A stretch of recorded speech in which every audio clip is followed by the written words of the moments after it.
Hari ini saya bersama Profesor Joni Haryanto, Rektor dari Presiden University. Selamat pagi, Pak Joni. Selamat pagi, Pak Darmono. Pak Joni, bagaimana keadaan Presiden University ini sekarang sesudah usia 20 tahun ini? Saat ini kita memiliki mahasiswa kurang lebih sekitar 6.000 mahasiswa. 15% diantaranya adalah mahasiswa asing dari 14 negara, dari China, dari Vietnam, dari Korea, dari Jepang, India, dan seterusnya. Dan kita saat ini ada 16 program studi dan 2 program studi master. Dari 16 program studi itu 8 diantaranya akreditasinya adalah A. Untuk universitas sendiri juga akreditasi kita A. Kita juga masuk dari universitas terbaik di Jawa Barat ini dan juga di Indonesia pada Sebetulnya Presiden University itu apa diferensiasinya Pak Joni dibanding dengan universitas-universitas lain? Ya, kalau saat ini mengikuti arahan dari para founder Presiden University, ada beberapa keunggulan Presiden University. Yang pertama adalah tentu saja kita menggunakan full English untuk pembelajaran kita, sehingga mahasiswa kita dari awal sampai mereka selesai kuliah menggunakan bahasa Inggris sebagai bahasa pengantar. Akibatnya adalah 97% dari lulusan kita, mereka mendapatkan pekerjaan sebelum mereka lulus. Lalu kemudian mahasiswa kita juga harus tinggal di asrama selama 1 tahun, itu untuk pembentukan karakter, untuk memberikan mereka international environment, untuk melatih mereka berinteraksi dengan orang asing. Dan kita juga terletak di tengah kawasan industri terbesar di Asia Tenggara. Ini menyebabkan kita ini memiliki namanya laboratorium organik, yaitu laboratorium yang hidup, bukan hanya disiapkan universitas, tapi bekerjasama dengan industri-industri yang ada. Kemudian kita juga ada program magang 1 tahun, sehingga dari awal itu mahasiswa memang sudah kita siapkan tidak hanya menguasai teori, tapi juga mereka menguasai praktek. Itu pada keunggulan-keunggulan kita. Wah, bagus sekali ya. Saya dulu pikir anak-anak kita yang tidak mampu kuliah di Amerika, di Australia, atau di Singapura, ini bagaimana caranya ya supaya bisa nanti itu tetap bersaing di kancah internasional.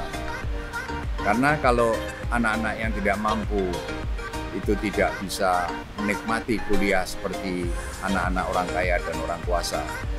Ini kan kesenjangan sosial dan kesenjangan antara yang punya ilmu pengetahuan lebih banyak sama yang kurang menjadi makin lebar. Maka dulu saya pikir mestinya dengan adanya kawasan industri ini yang kemudian berkembang menjadi kota metropolitan yang sudah seperti Amerika ini, maka mestinya bisa memberikan environment atau lingkungan yang setara dengan kalau anak-anak kita ini kuliah di sini sebanding setara dengan yang kuliah di negara-negara maju, baik itu di Amerika, Australia, Jepang maupun Singapura ya. Nah, ini sekarang Pak Joni melihat sesudah 20 tahun ini berapa bagus atau berapa bedanya fasilitas yang ada di kota Cikarang Baru, kota hijau ini, atau sebut juga Jababeka Residen, dibanding misalnya tempat-tempat di luar negeri.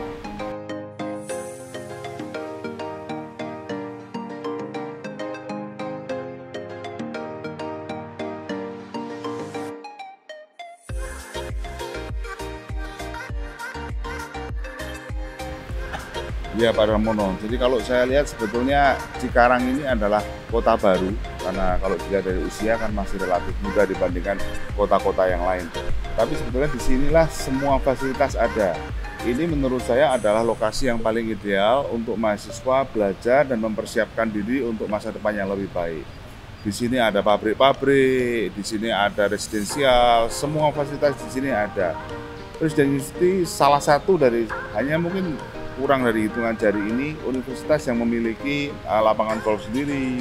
Kita ada kolam renang, kita ada lapangan tenis, kita ada stadion, kita ada Presiden University Convention Center. Juga di sini semua ada. Kita ini saat ini sedang berada, saya dan Pak Darmono sedang berada di Hollywood Junction. Di sini adalah junction di mana tempat-tempat orang berkumpul, semua makanan di sini ada, semua outlet di sini ada, bahkan restoran Jepang, restoran Korea yang ada di Jababeka ini, saya bisa pastikan lebih enak rasanya daripada yang ada di kota-kota lain. Kenapa? Karena chefnya memang betul-betul orang asing. Itu segelintir saja dari sekian fasilitas-fasilitas yang ada. Ini Pak Rektor promosi ini. Itu yang saya alami, Pak, karena kebetulan saya dulu tinggal di Jakarta, sekarang saya tinggal di sini, dan saya merasakan yang saya sampaikan tadi ini bukan hanya sekedar jualan, tapi betul-betul yang saya rasakan dan saya alami sehari-hari.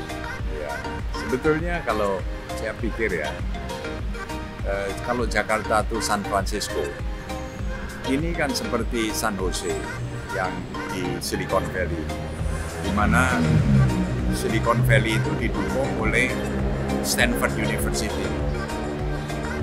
Sama lah, Silicon Valley itu adalah perpaduan antara universitas dan industri yang ada, setelah Hewlett Packard dan lain-lain. Itu kan bagaimana Silicon Valley itu mulai.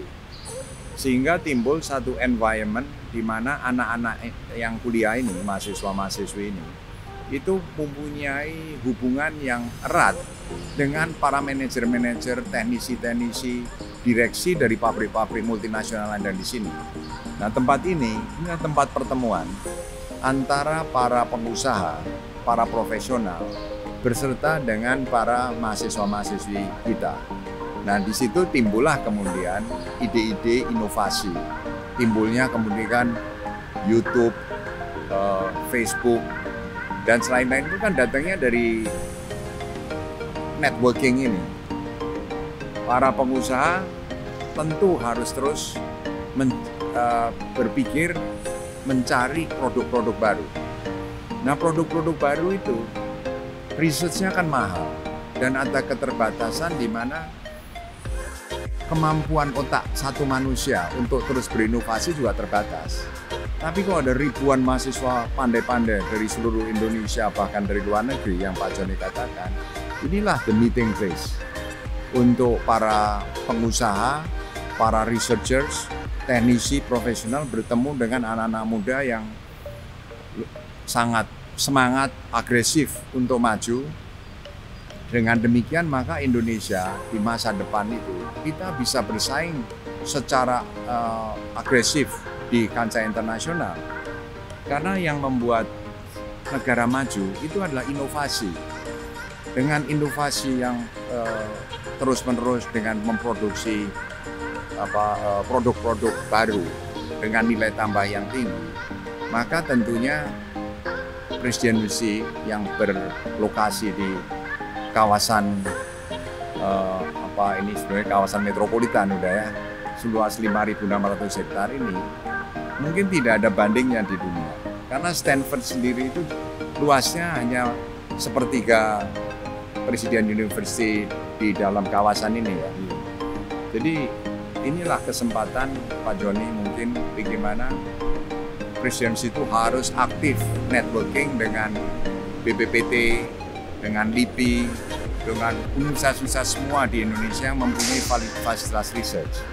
Sebetulnya apa sih pilar-pilar dari presidensi itu untuk mencapai tujuan-tujuan inovasi ini?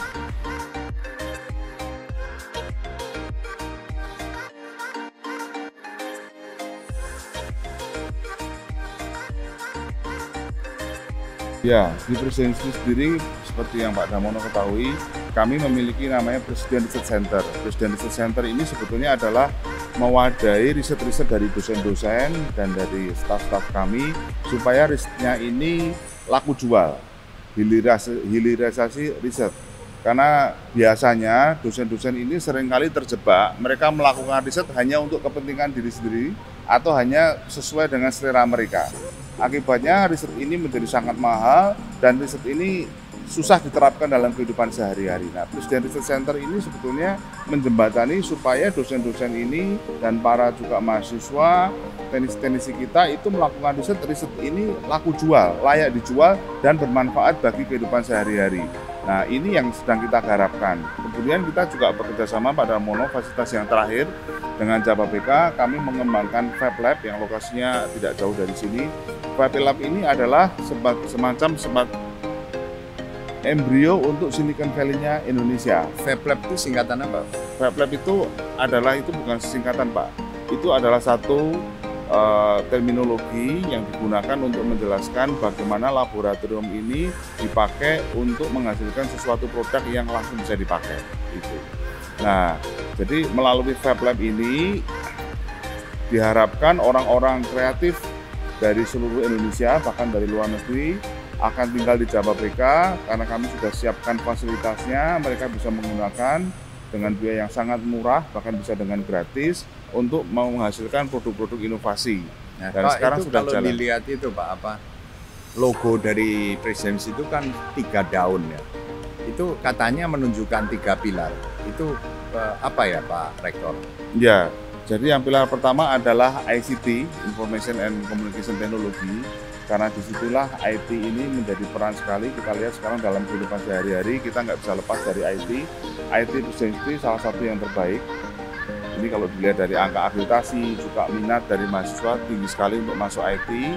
Yang kedua adalah produk desain, ya, karena Indonesia ini sangat kaya sebuah produk. Ini yang Pak Darmono dulu sampaikan ke saya, sebuah produk misalnya sabut kelapa atau batok kelapa, nggak ada harganya. Tapi dengan produk desain yang bagus, dia bisa menjadi harga yang mahal. Demikian juga handphone, diberikan casing yang bagus jadi mahal. Lalu yang ketiga adalah biodiversity. Ya, jadi kita di sini kita melihat Indonesia ini sangat kaya flora dan fauna.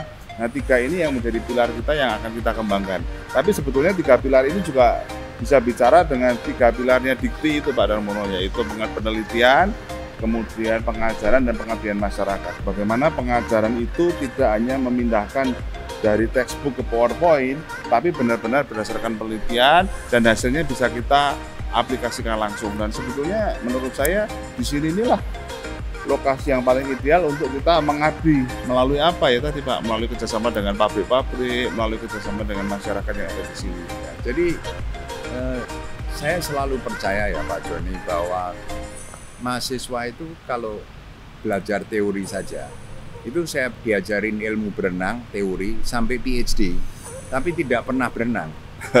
Jadi lulus, ya belum bisa berenang gitu. Nah ini adalah kunci penting di mana di daerah ini yang begitu banyak fasilitas untuk berenang dari bermacam jenis berenang. Ada pabrik elektronik Samsung, ada perusahaan consumer product terbesar di dunia, Unilever ada di sini, ada L'Oreal, kemudian ada perusahaan-perusahaan tekstil, ada perusahaan-perusahaan otomotif di sini. Hampir semua perusahaan besar di dunia itu ada di sini. Nah, ini menjadi tempat berenang untuk anak-anak yang belajar teori kan, harapannya begitu. Kalau kembali ke 3 pilar tadi, misalnya ICT, banyak kan perusahaan-perusahaan di sini yang bergerak di bidang ICT. Itu bisa tempat praktek. Di samping di sini juga pemerintah Korea Selatan memberikan hibah ke pemerintah Indonesia $10 juta untuk membangun ICT Center di sini. Dan Jababeka menyerahkan tanah seluas 5 hektar untuk ICT. Kemudian untuk art and design, produk desain tadi, juga anak-anak bisa praktek di Indonesia Movie Land yang luasnya 36 hektar di sini. Mereka bisa mengadakan syuting dan lain-lain. Seperti hari ini yang syuting ini adalah alumni mahasiswa-mahasiswi dari Presiden University yang mampu membuat produk-produk desain ini, art and design ini mungkin bisa 100 per hari Pak ya. Yeah. Sedangkan dengan 6.000 mahasiswa kan sebetulnya untuk memproduksi video seperti ini tidak sulit. Nah tentu ini akan dimanfaatkan oleh pabrik-pabrik yang ada di sini untuk memberikan orderan kepada mahasiswa-mahasiswi kita membuat video-video seperti ini. Sehingga mereka menjadi terampil, tidak hanya belajar teori saja. Jadi sambil kuliah, sebetulnya udah bisa sambil makan, Pak. Itu kan nggak dilarang sama Dikti kan? Iya, iya. Nah, jadi kalau saya dulu waktu kuliah juga ngapain dengerin dosen terus kalau saya bisa baca buku sendiri kan? Jadi waktu-waktu yang ada itu saya pakai untuk magang, untuk cari uang, mencari cari pengalaman. Sehingga satu tidak membebani orang tua, dan kedua dari tingkat pertama itu sudah saya langsung praktek, ya kan. Nah, yang lain apalagi sekarang kuliah itu sebenarnya bisa online, dari asrama kan bisa online, ya Pak. Yeah.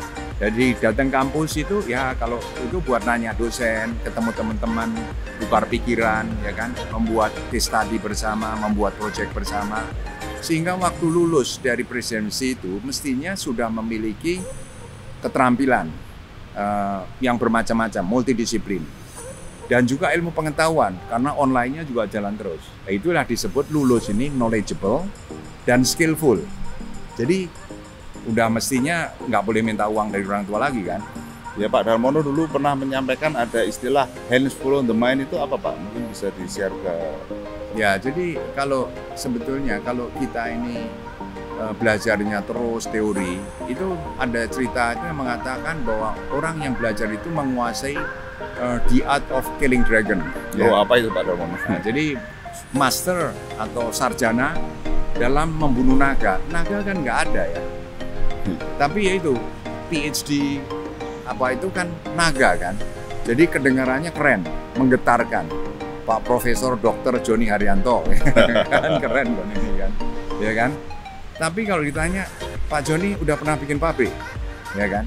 Pak Joni pernah bikin corporate yang besar, kan Pak belum, ya kan? Nah, itu harus diikuti dengan hands full of the mind, yaitu praktek.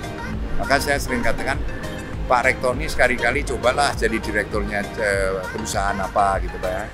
Nah, atau kalau perlu mah jangan langsung direktur Pak, supervisor dulu, terus naik jadi manajer. Lupakan dulu bahwa Bapak itu profesor dokter gitu kan. Karena mungkin kalau jadi direktur belum bisa, manajer belum tentu juga. Jadi mungkin harus mulai dari bawah. Dengan demikian maka kita ini semua mempunyai dua hal, yaitu knowledge base dan juga skill base. Nah, di samping itu tentunya ada hal yang lebih penting dari knowledge and skill adalah karakter building. Karakter building ini penting karena orang-orang yang mau berhubungan dengan para sarjana, baik itu pengusaha yang mau mempekerjakan lulusan mahasiswa maupun yang ingin berinteraksi sebagai mitra atau apa ya, itu kan yang penting itu karakter. Orang yang disiplin, berintegritas, jujur, pekerja keras, selalu menepati janji, itu semua didiknya bagaimana yang itu Pak Joni? Ya, sebetulnya kita itu kan mengharuskan mahasiswa 1 tahun tinggal di asrama, itu sebetulnya disitulah salah satu cara kita untuk mendidik mahasiswa-mahasiswa kita untuk memiliki karakter yang baik. Satu asrama itu kan satu kamar berdua. Nah, ini ada cita-cita lucu Pak Darmono.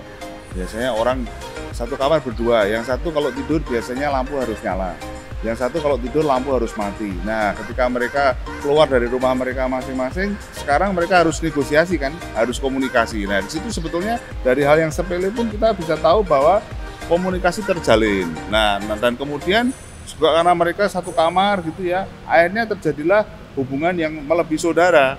Banyak sekali startup, bisnis-bisnis yang didirikan karena mereka berteman dari sejak mereka di asrama. Terus kemudian juga dari kampus kita memberikan program-program, misalnya program entrepreneurship, program-program pelatihan, sehingga mahasiswa di asrama itu tidak hanya mereka tinggal di asrama saja, tapi ada program-program yang kita siapkan untuk menunjukkan karakter. Kemudian juga di kelas kita harus, misalnya di kelas saya itu mahasiswa harus on time. Nah Pak Joni, kalau sebetulnya untuk jaminan keamanan, keselamatan, kesehatan itu asrama memenuhi nggak kriteria? Asrama kita saya bisa pastikan Pak Darmono, mulai dari keamanan, mulai dari prokes ya, program kesehatan itu semuanya kita, protokol kesehatan itu semuanya kita jalankan. Jadi sebetulnya asrama itu menjamin kepada orang-orang tua bahwa anak-anaknya akan tinggal di satu tempat yang aman. Dan juga asrama itu setahu saya apartemen yang luks ya. Iya, betul Pak. Yang memberikan pendidikan lifestyle kan. Iya. Sehingga mereka dari mungkin dari orang daerah, mungkin dari desa atau kota kecil ya, masuk ke satu kota besar dengan lifestyle internasional. Ini nilainya kan mestinya tinggi Pak ya.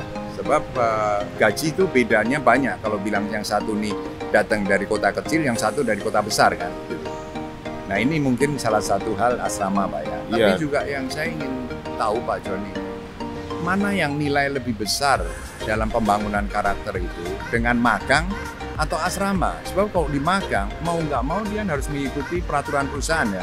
Datang tepat waktu, pulang juga harus pamit dulu. Kemudian harus mengikuti prosedur-prosedur yang ada. Ini kan pembangunan karakter itu lebih terjadi kan di pemagangan, terutama di perusahaan-perusahaan besar yang mempunyai SOP yang ketat ya Pak. Jadi asrama dan magang itu memberikan kombinasi pendidikan karakter yang susah dicari bandingnya di tempat lain. Apa betul Pak?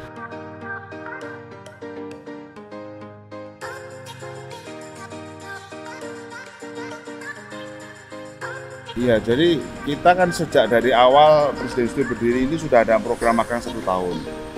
Pada awal-awal dulu itu misalnya ada akreditasi itu banyak asesor yang mau magang kok 1 tahun, bagaimana. Kita pelan-pelan menjelaskan bahwa dalam magang itu terjadi pembentukan karakter, mahasiswa terbiasa dengan dunia kerja, mahasiswa bisa tidak hanya tahu teori tapi juga tahu praktek. Nah sekarang ini dengan Mas Menteri yang baru ini, Mas Menteri Nadiem menerapkan Kampus Merdeka, programnya sama persis dengan program kita Pak, minimal 1 tahun magang dan seterusnya. Nah jadi itu sebetulnya adalah kita sudah berada di jalan yang menurut saya jalan yang benar. Bagus, sekarang pertanyaan saya Pak, kalau mahasiswa itu kuliahnya online terus, apa terjadi pembangunan karakter dan juga penciptaan skill? Apa bisa terjadi? Ya harus kita akui online ini sangat tidak ini Pak, sehingga kita memutuskan 24 Mei ini kita akan full offline ya. Jadi ternyata online hanya memberikan knowledge lah. Iya, tidak memberikan skill dan pembinaan pembangunan karakter. Iya, sementara knowledge itu sebetulnya bisa dilihat dari YouTube, bisa dilihat dari Google, semua ada di situ.